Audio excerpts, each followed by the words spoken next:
Kamu sering banget kan pasti dengar pasar setan? Biasanya kan pasar setan tuh selalu ada di kayak gunung-gunung keramat. Nah, cerita ini dari salah satu pendaki gunung dari Banten.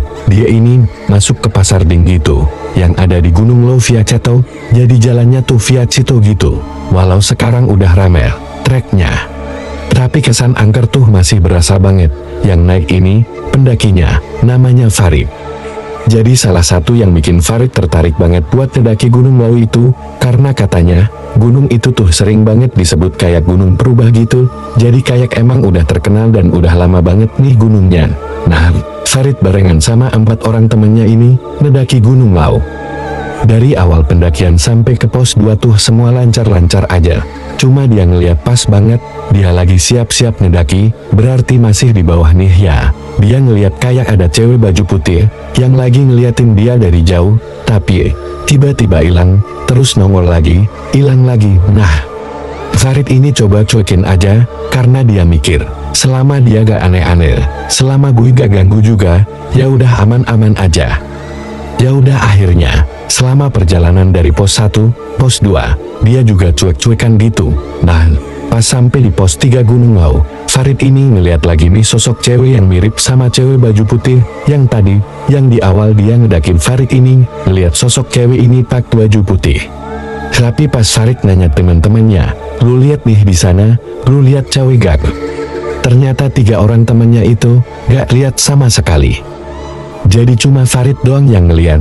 Ya walaupun si Farid ini ngerasa ada yang ngikutin, karena kan dari pos 1 sampai 3, dia ngerasa berarti cewek ini ngikutin Don. Nah, tapi dia tetap ngelanjutin ajalah pendakian dia, karena dia mikir ya gua gak ganggu ini. Pas nyampe di pos 4, Farid ini ngeliat kayak ada sosok tinggi, besar banget. Si sosok ini seperti jalan gitu, jalan ke satu tempat, dan si sosok ini tuh kayak ngebawa palu besar banget.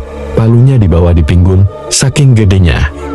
Untungnya banget, sosok tinggi besar ini gak ngeliat Farid, dan dia tuh arahnya lurus, jadi Farid sama temennya di kanan. Nah si sosok ini lurus aja, kayak jalan ke satu tempat. Pas sudah masuk ke dalam-dalamnya itu, tiba-tiba hilang. Si sosok besar ini, dia tuh coba diam aja. Dia gak ngebahas sama sekali sama teman-temannya. Sampai akhirnya singkat cerita, pas malam hari, rombongan Farid ini mutusin buat nginep di jalur pendakian Gunung Lawu, tepatnya di bawah plat pasar Dieng. Mereka ngediriin tenda di situ.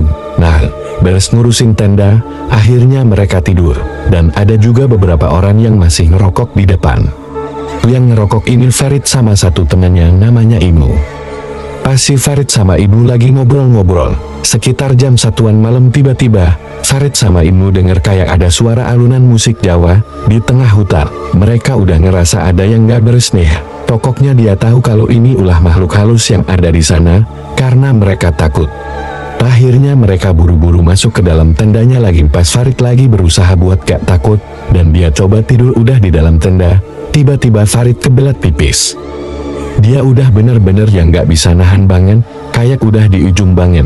Jadi daripada dia ngompol di sana, yang mending gua beraniin diri buat pipis. Akhirnya, Farid ngeberaniin diri buat buka tendanya, buat nyari tempat, spot yang enak buat buang air kecil. Si Farid tuh kaget banget. Karena pas dia buka tendanya, situasinya dari yang tadi jam 1 malam, berubah 180 derajat, jadi terang seperti siang. Nah, di situ karena Farid bingung, dia jadi nyoba jalan buat keluar tenda dan ngecek apa gua halu ya. Pas Farid lihat ke depannya sekitar 10 meter dari tendanya, Farid tuh ngeliat kayak ada pasar rame banget kayak pasar tradisional gitu. Ngeliat hal aneh kayak gitu, si Farid langsung mau balik ke tenda, karena kan dia udah jalan 10 meter kan. Nah, pas banget dia balik badan. Tiba-tiba tendanya hilang. Tapi seharusnya di area yang sama, harusnya tendanya ada di situ. Tapi tendanya gak ada, dan ini posisinya siang. Farid di situ posisinya sendirian, tendanya hilang, teman-temannya gak ada. Dia kebingungan harus apa. Sampai pas lagi keadaan bingung kayak itu, Farid tiba-tiba disemperin sama salah satu orang lah. Mungkin, atau sosok gitu ya, bentukannya tuh kayak nenek-nenek gitu. Nenek-nenek itu bilang ke Farid, "Kenapa kamu ada di sini? Ini bukan dunia kamu. Kamu kok bisa masuk ke sini?" Ya, Farid di situ juga bingung banget, karena pas dia keluar tenda, udah berubah, tempatnya berubah, situasinya berubah, dari malam tiba-tiba siang. Akhirnya dia bilang ke nenek-nenek itu, dia juga gak ngerti, kenapa dia tiba-tiba ada di situ. Terus pas dia lagi ngobrol sama si nenek ini, dia nengok kanan, kiri, pas dia nengok ke depan lagi, nenek itu hilang. Akhirnya si Farid ini coba ngeberanin diri. Dan dia coba ngiterin si pasar itu, coba jalan buat ngecek, ada apa di sana. Pas di situ, di pasar itu tuh, Farid kaget banget, karena dia ngeliat barang dagangan, yang dijual di sana tuh aneh-aneh.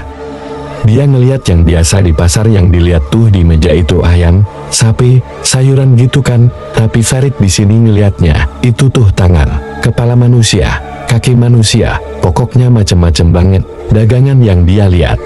Di situ Farid juga ngeliat ada sosok yang lebih serem dibanding waktu pas dia ngeliat awal-awal di Gunung Lau. Nah sekarang dia ngeliat kayak ada sosok tinggi banget, gigi taringnya keluar, dan sosok ini lagi melotot ngeliatin si Farid.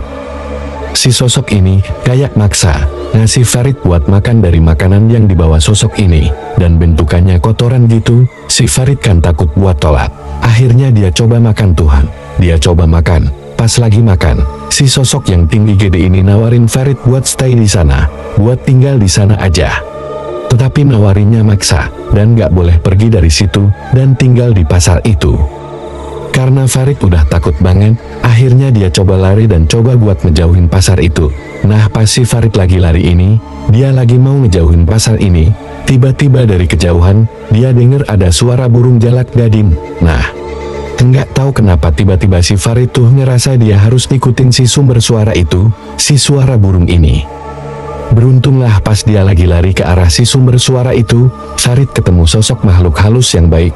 Nah sosok makhluk halus ini, bentukannya kayak cewek baju putih yang persis banget, dia lihat waktu pas awal-awal. Nah si sosok ini langsung nyamperin si Farid, dan dia bilang lah, kalau dia itu mau mengembalikan Farid ke dunia nyata. Si Farid langsung ngeiyain omongan si sosok ini, karena dia mikir, daripada gua tinggal di pasar ini, mending gua ngikutin omongan si sosok ini kan.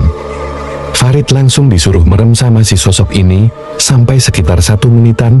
Pas Farid buka matanya, dia ngeliat di depan dia, akhirnya ada tendanya lagi, dan dia lihat juga, kalau misalnya, ternyata situasinya tuh udah sepi, dan udah gelap.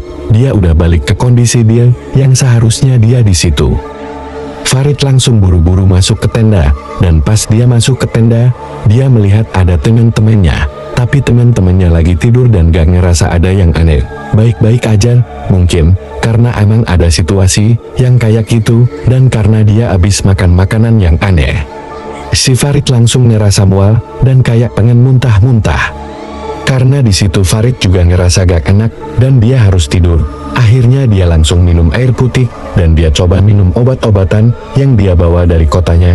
Ya udahlah, akhirnya si Farid bisa tidur, dan paginya, pas Farid sama temen-temen bangun, mereka langsung lanjut lagi ngedakinya, dan akhirnya singkat cerita, Farid udah beres ngedakin, dan dia udah turun ke arah pendakian pulangnya itu. Pas sudah turun dari pendakian itu, akhirnya si Farid beranilah ngomong ke teman-temannya dan cerita ke teman-temannya, kalau misalnya, selama di gunung itu, dia masuk ke satu tempat aneh, yang mungkin biasa disebut pasar setan, cuma perkara dia pengen pipis doang, mungkin si Farid lagi apes aja. Dan yang tadinya dia pikir makhluk halus si sosok cewek berbaju putih itu jahat, ternyata enggak, justru jadi penyelamat.